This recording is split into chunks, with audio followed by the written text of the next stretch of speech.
Alright, so listen, there are a lot of PC games out there, like too many. Open Steam and it's just a sea of titles you'll probably add to your wish list and never play. But fear not, because I have scraped through the chaos, the backlog guilt, and the emotional damage to bring you 40 of the absolute best PC games you can play right now. We've got Kung Fu Monkeys, emotional cowboy breakdowns, robot cats, angry dads with axes, and yes, even haunted fog that wants your soul. Let's dive in before another game drops and ruins your weekend plans. Playing this game is like being dropped into a kung fu fever dream with a magic stick and zero chill. You don't fight enemies, you professionally embarrass them. The graphics are so pretty they made my graphics card cry. And the combat? It's like ballet, but everyone has rabies. Every boss fight feels like an intense therapy session with a mythical beast.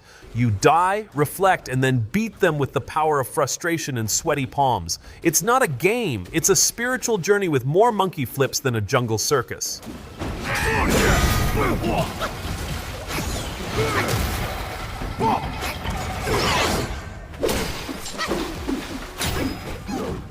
This game is basically a history class if your teacher was on Red Bull and had a whip. You run around ancient ruins looking for artifacts, dodging traps, and punching bad guys with enough force to rearrange their ancestry. It's like someone put Uncharted in a time machine and yelled, "Make it dustier and more majestic." Every level feels like it's yelling, "Adventure, baby," and your only job is to yell back. You don't play this game, you swan dive into it head first while yelling something dramatic. But arrest, would you? Hey, good. Another satisfying. This game walks up to traditional RPGs, slaps them with a paintbrush, and declares itself art. I don't know whether I'm fighting monsters or curating a museum exhibit, but it's beautiful and I'm not complaining. The combat feels like you're conducting a magical orchestra while dodging punches from a fever dream. Every step you take looks like it was painted by someone who owns 6 berets. It's turn-based, but somehow feels faster than your last relationship. Confusing? Maybe. Addictive? Definitely.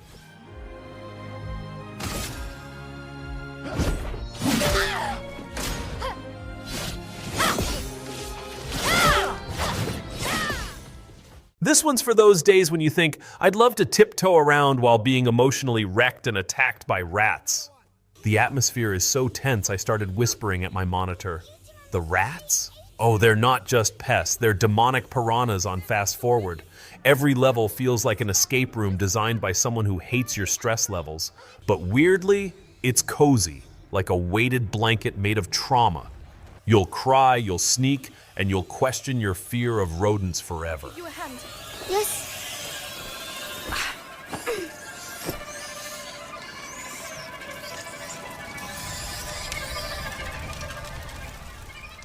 This game is what happens when you microwave Blade Runner at 2 a.m. and sprinkle it with chaos. It's loud, flashy, buggy sometimes, and still manages to be so ridiculously cool you forget what time it is.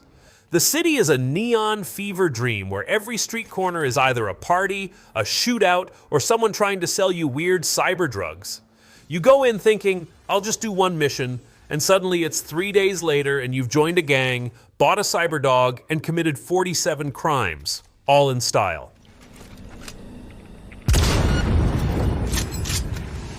I'll sell you for scrap.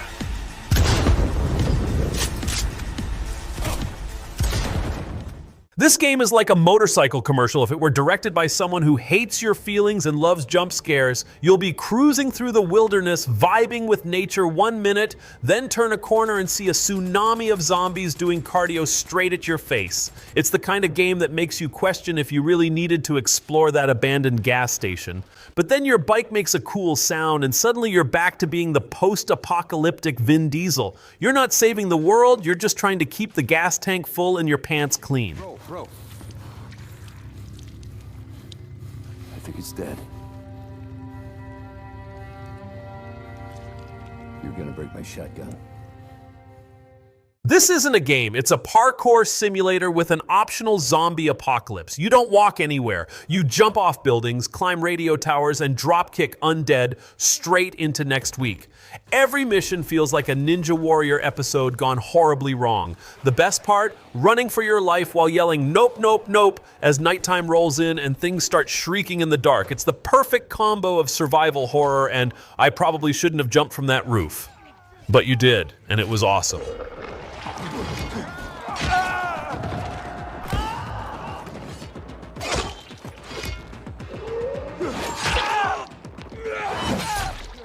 You ever get whooped so bad by a tree that you start questioning your life choices? Welcome to Elden Ring, where everything wants you dead and sometimes succeeds just by looking at you. But here's the thing, it's magical. You suffer, you learn, you come back stronger and still get destroyed by something called Deathbird. It's open world punishment wrapped in beauty. There's no hand-holding, just a gentle push off a cliff while whispering, figure it out. And somehow we love it. We chase the pain. We are the pain.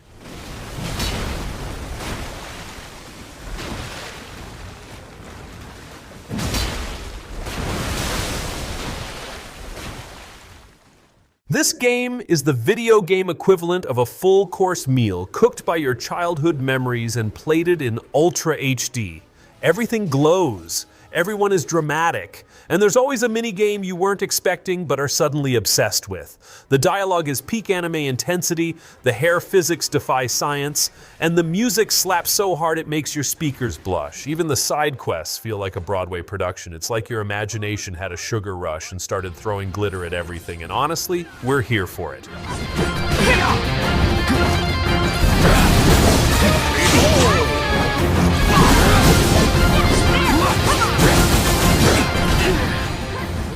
Imagine slicing through enemies so gracefully it feels like you're starring in your own samurai film directed by the wind. That's this game. You don't walk, you stroll poetically through cherry blossoms while your cape flaps dramatically. Even the birds are helpful. The combat is so smooth it should come with a moisturizer, and the scenery is so gorgeous you'll spend more time in photo mode than fighting. It's not just a game, it's a mood. And that mood is calm, deadly, and probably allergic to dishonor.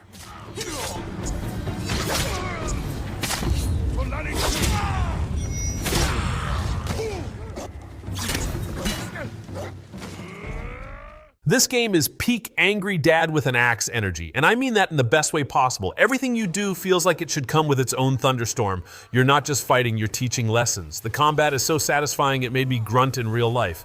Enemies show up, you slap them back to mythology class. And the soundtrack, it makes you feel like you're always walking in slow motion towards something epic. Play for 5 minutes and suddenly you're yelling at trees and calling your kid boy just because it feels right.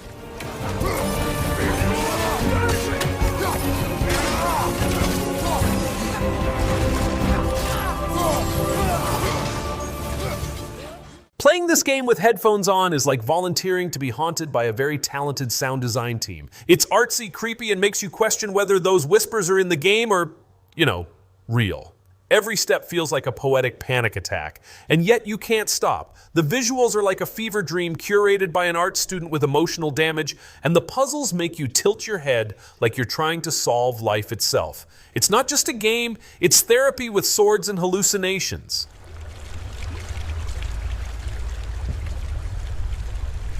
Another voice joins us. She once tried to make them go away.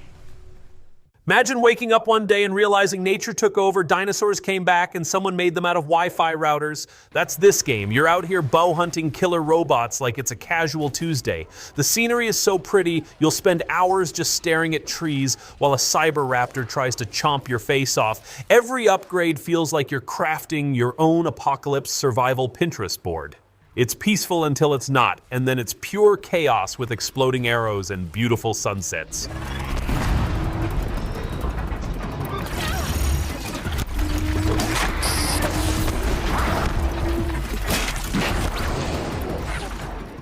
This is the kind of game that asks, hey, want to be a superpowered menace in skinny jeans? And then hands you neon laser hands. It's chaotic, stylish, and gives you the moral depth of a moody teen with a blog. 1 second you're surfing smoke across rooftops, the next you're asking yourself if blowing up a billboard makes you a hero. Spoiler, it does. Every power-up feels like a new flavor of mischief, and the city is basically your open-world sandbox of destruction. It's like being a walking light show with emotional baggage. Remember, the civilians are innocent!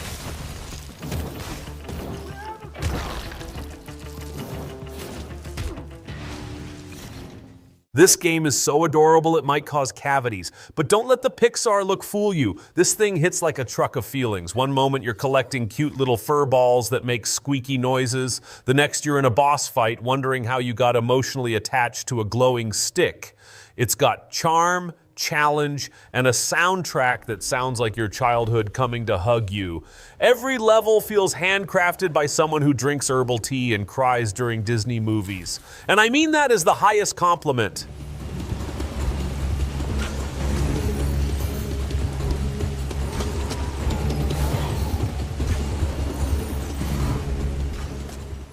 This game is pure desert chaos. You don't play it, you survive it while screaming, "Witness me" at your screen.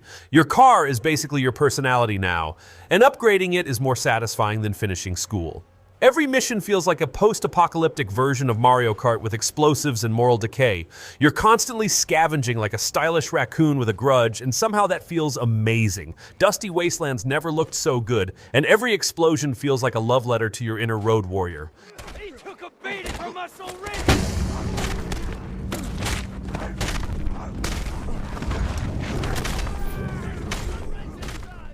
So you want to sneak around ancient ruins, punch crocodiles, and parkour up every wall like gravity's a suggestion? Boom, this game has you covered. It's got sand, sass, and more side quests than you can shake a pharaoh's beard at. You start exploring, and next thing you know, you've discovered 13 tombs, pet a bunch of cats, and completely forgotten the main mission. It's like a historical fever dream with better outfits and sharper knives. Assassin work has never looked this majestic, or involved this much dramatic cape swishing. Your life is mine!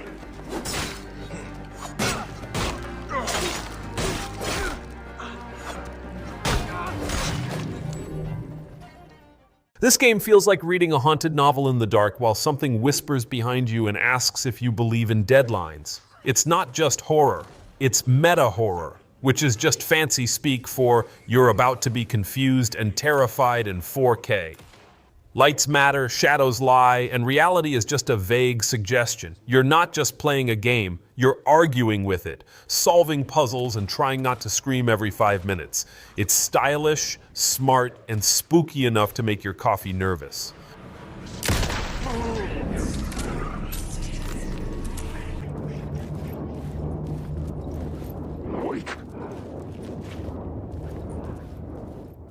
This game lets you live out your full bat fantasy, minus the billionaire taxes. You're flying, punching, detectiving, and driving a tank car that handles like a midlife crisis. Gotham is always raining because drama and every thug you punch sounds like a potato getting mashed. The combat is so smooth it makes every other superhero feel like they're flailing. You're basically the knight, the vengeance, and the reason criminals don't go to work. Add photo mode, and suddenly it's a noir fashion show.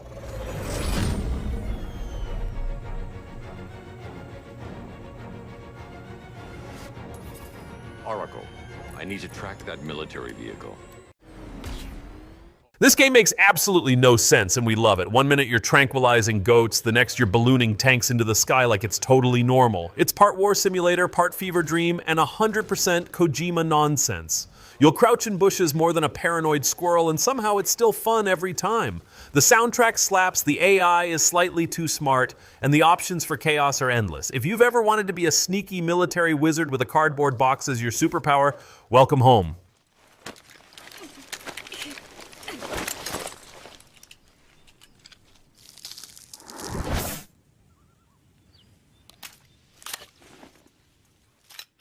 This game is what happens when you take Lord of the Rings, crank up the violence, and ask, but what if I could recruit an army of orcs who scream my name? It's like Pokemon, but everyone is ugly and wants blood. The Nemesis system? Genius.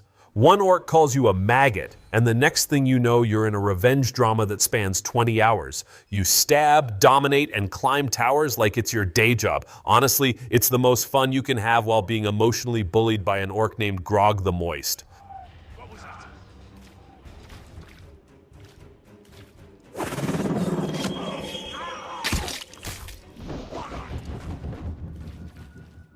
This game is like going on a European vacation, except instead of sightseeing, you're being chased by pitchfork-wielding villagers who clearly skipped anger management. It's survival horror, but make it fashion. Every reload animation is pure cinema, and every corner you turn comes with a jump scare and possibly a chainsaw.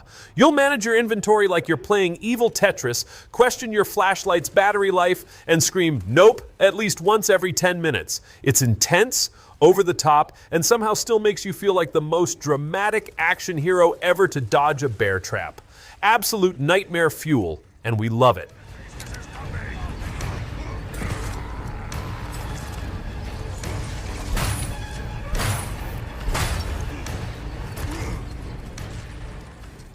This game should be called Why Are You Climbing That 2 Snow Edition? You spend half the time dangling off cliffs, the other half looting ancient death traps like you're casually shopping for trauma. It's puzzles, parkour, and panic, all served on an ice-cold platter of adrenaline. Every time you think you've reached safety, a bear shows up and politely mauls your plans. But you keep going because shiny relics and dramatic music fuel your soul. It's less about raiding tombs, more about surviving cinematic disaster, and it's awesome!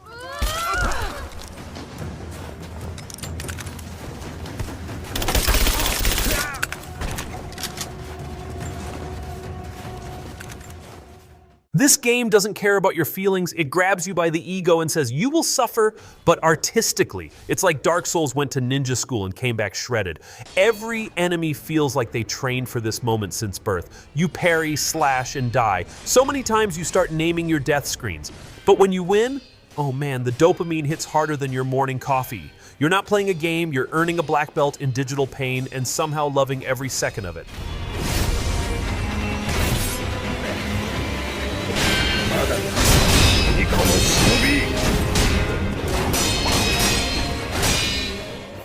This is GTA's stylish cousin who knows kung fu, has amazing taste in jackets, and never skips leg day. You punch people into fish tanks, you chase criminals through wet alleys, and you make every fight look like a scene from an action movie your uncle definitely shouldn't let you watch.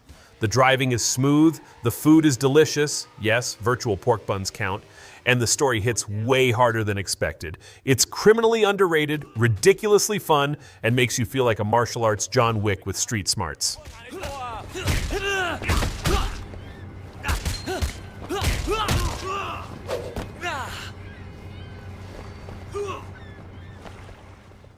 You ever wanted to bonk people with a club while yelling in caveman gibberish? Of course you have. This game strips away your guns, phones, and dignity and replaces them with mammoths, fire, and aggressive grunting.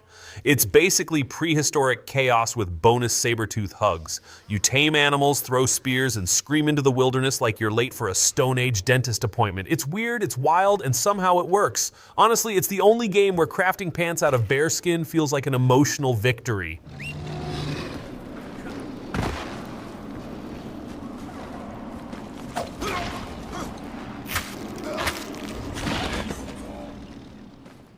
This game lets you live the ultimate dream, being a cat in a post-apocalyptic neon city and knocking things off shelves with zero consequences. It's the only time you'll feel heroic while meowing at robots and scratching furniture. The vibes are immaculate. It's like Blade Runner, but cuter and fuzzier. Every alley is a mystery, every jump a physics-defying miracle, and every purr a tiny emotional hug. You don't fight, you vibe, you explore, and you occasionally ride in a backpack. Game of the year for cats and cat people alike.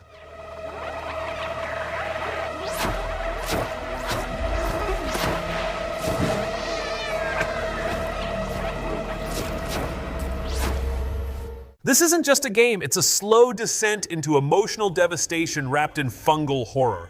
One minute you're admiring the scenery, the next you're sobbing and whispering, "I'm fine," to your empty snack bowl. It's like playing a playable Oscar movie, but with more clickers and fewer tissues. The gameplay is tight, the tension is suffocating, and every quiet moment makes you nervous. You're crafting bombs and crying at the same time like it's a completely normal Thursday. Peak emotional damage in the best way.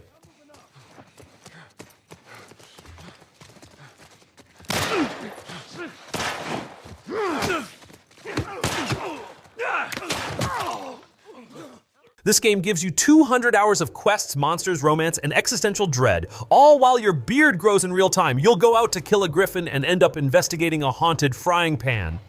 The world is so dense, it's like your to-do list came to life and started drinking heavily. The side quests are better than most games' main stories, and the dialogue is sharp enough to shave with. You'll collect herbs, slay beasts, and argue with wizards, all in one afternoon. It's fantasy perfection, with a side of snark.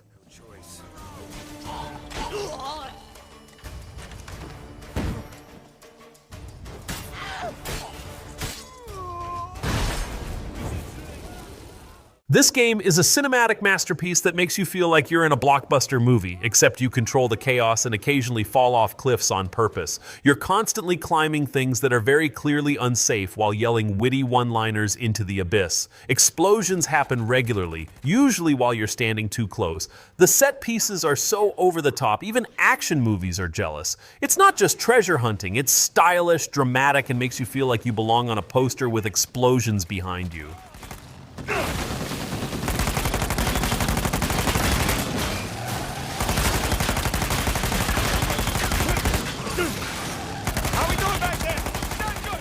This game feels like BioShock and Soviet disco fever got stuck in an elevator and decided to reinvent chaos. You're running through glittery labs full of robots that either want to hug you or decapitate you. Sometimes both.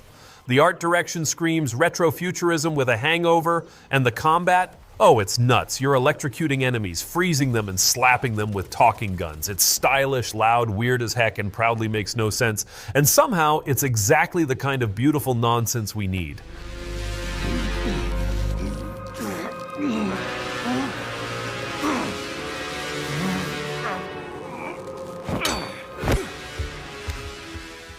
This is the official game of I definitely meant to be stealthy, but now the entire city's on fire and I'm teleporting across rooftops in panic.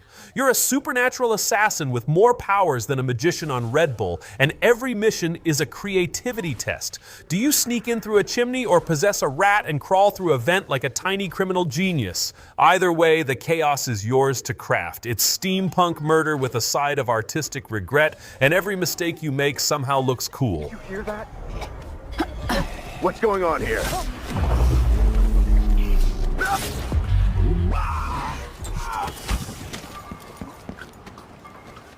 This game finally delivers on that childhood dream. Wandering the Hogwarts halls, casting spells, and ignoring class to ride magical creatures off cliffs. You're the chosen one, again.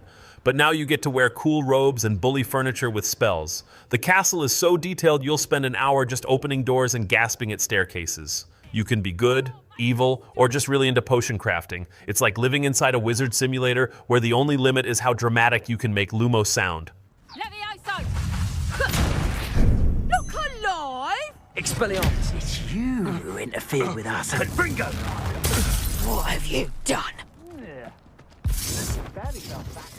You know that one intrusive thought where you wonder what it'd be like to jump between skyscrapers like a parkour ninja? Yeah, this game lets you live that dream and possibly throw up from the motion blur. It's first-person free running with a minimalist look that screams, graphic design is my passion.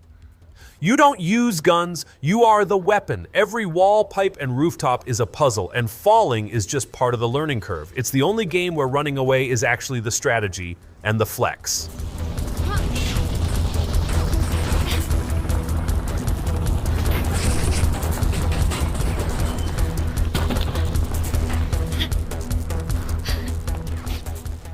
This game is like playing through a horror movie where everyone's decisions are questionable, and you're the one making them worse. You'll scream, you'll panic, and you'll somehow get someone killed while you were just trying to look around for batteries. It's full of teen drama, jump scares, and moral choices that always lead to disaster. One moment you're flirting in a cabin, the next you're running for your life from a monster in the woods while screaming, "Why did I choose this?" It's chaotic, hilarious, and low-key brilliant.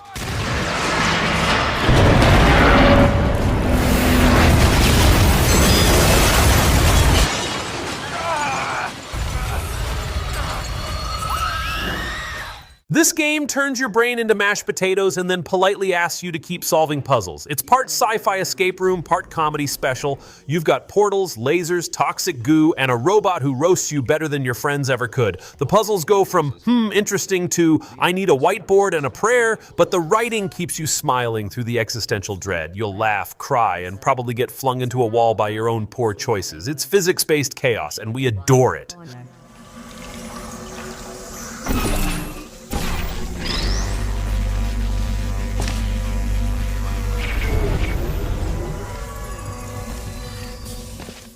Nothing screams post-apocalyptic survival like hoarding spoons, arguing with a guy named Preston, and being late to save your son because you found a cool hat. This game gives you nuclear drama and then says, now go build 14 towns, fight mutant mosquitoes, and romance a detective robot. It's a mess, and that's the charm. The world's broken, your gun's rusty, your dog's smarter than you, and somehow it all works. If you ever wanted to fight for freedom while wearing a trash can helmet, this is your moment.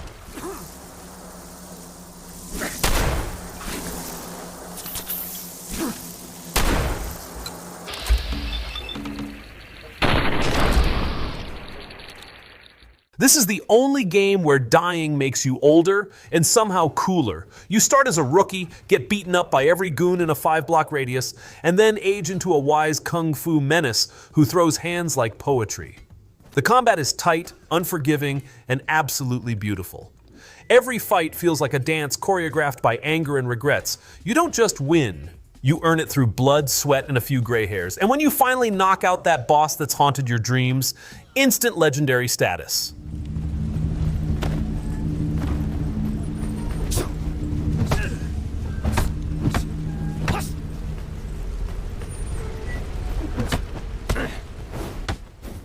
This game isn't just horror, it's emotional trauma with fog. You don't run from monsters, you walk slowly, question your existence, and try not to cry while something crawls out of a bathroom mirror.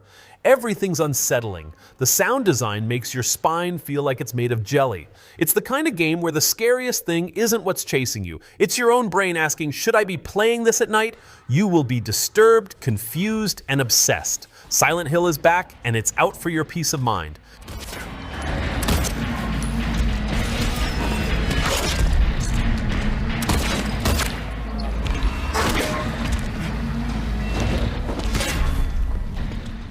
This game is less of a video game and more of a life simulator, where you accidentally spend 45 minutes brushing your horse instead of doing anything important. The world is massive, beautiful, and filled with side quests you'll never finish because fishing is somehow more satisfying. Every gunfight feels like a Western movie finale, and every walk into town feels like you should tip your hat and say, ma'am. It's poetic cowboy sadness mixed with shootouts, mud, and emotional damage.